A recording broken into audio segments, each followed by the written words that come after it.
So meron ulit tayong bagong labas na mobile game na sikat sa PC. Ito yung Destiny Rising. So nagkaroon ng Destiny 1, Destiny Note sa PC. Although di ko siya nalaro, but right now nilalaro ko to ngayon. So kakalabas lang niya today, August 28, Thursday. Kakalabas lang niya kanina. So explain ko sa inyo yung mga mechanics or paano ba laruin to. So if familiar kayo sa The Division, para siyang ganun. FPS siya or pwede rin third person na RPG. So may mga leveling yan, papalakasin mo yung mga weapons mo, papalakasin mo yung character mo, magpapalevel up ka. And then meron tayong mga katulad ng mga missions na pwede ka tayong mag-match up or mag-team up with friends. Ang kagandahan dito, pwede ka mag-switch to first person or third person, depende sa styling mo.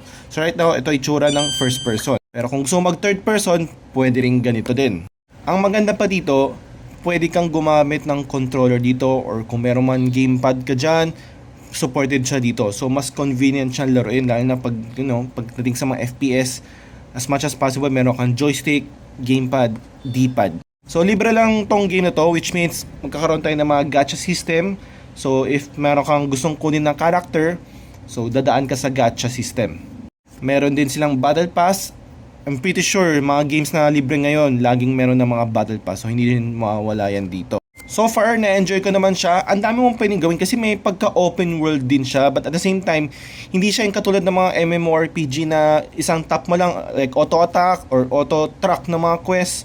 No, walang ganyan. Although merong fast travel, pero walang auto-attack or auto, like mag-AFK ka. Walang ganon dito.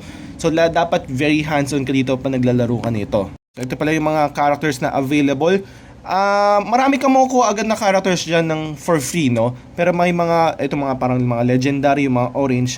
Mga iba dyan, kailangan mo siya i-unlock through gacha system nga. But that doesn't mean na ito na yung mga pinakamalalakas. May nabasa ko isang website kung saan meron siyang tier list ng mga characters. Yung Wolf, which is I think yung default character mo dito, nasa S tier siya. So try nyo, available naman siya for free and pwede ka na mag-start mag-grind ngayon.